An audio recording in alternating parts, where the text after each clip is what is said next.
delicacy and not hurt an already hurt people. But one of the bullet points that I had baking on my notes for that video was the idea, and I know that this is going to be the unpopular opinion, and I'm going to catch so much backlash for it, and I'm waiting. I think that it may be time that black women explore the idea of abandoning black men. My brothers, that feels hard, it feels harsh. For my sisters that always envision, marrying a black king and having a beautiful and one of the strong black men, I get all of that, and I hate that what I said just may kill the dream. But I honestly think, based on what history has shown us and how slowly we are making progress in terms of equality and respect from black men to black women, I think it may be time that y'all abandon us.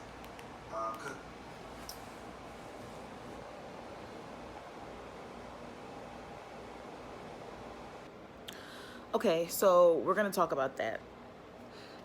That's very, very, very, very, very problematic for so many different reasons, to say something like that. Because, first of all, not all black men are the same.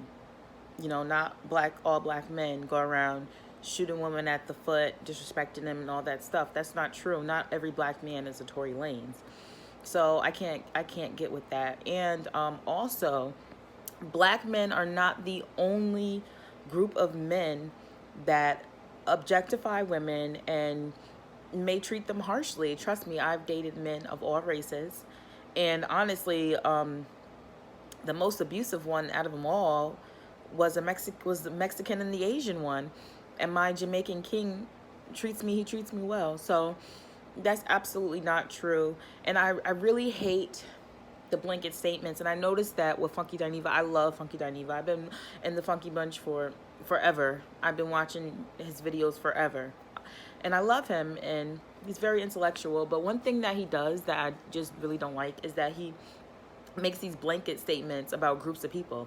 Like, he'll make blanket statements about black men. He'll make blanket statements about black gay men. He'll make all these blanket statements, and to all put them all under that same umbrella is just not right, and it's not true.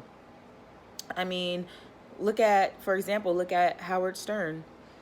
People say, oh, Tory Lanez or Lil Boosie, what they do on Instagram is too much, and what rappers do in videos and all this stuff. But remember Howard Stern? He would have those girls sucking on hot dogs, raw hot dogs. He would have them sucking on hot dogs. Okay? And he was doing that years ago, and even in rock music. So we're not going to go there with the blanket statements. Not all black men shoot at women or feel like they need to exert some type of control over their women. That's not true. So let's stop with the blanket statements. Black women, you can still have your black king if you want it. You want your black king, you can get it. But don't ignore the signs. Do not ignore the signs. And that's with anyone in any race. Do not ignore the signs, okay? And Funky Dineva, you're wrong for that. You're wrong. Stop making all the blanket statements. You had a guest on your show. I forgot his name. It was like a live chat with you and him. He's the same gender-loving man as well. And he kind of brought up the same thing to you. It's like, stop with the blanket statements. Like, you can't categorize everybody under that umbrella, because it's just not true. That's just not it. Not all black men act this way.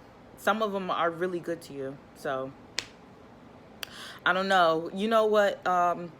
My brother told me when I was venting to him about guys that were dating and stuff like that. And he was like, what is it about you that's attracting these type of people?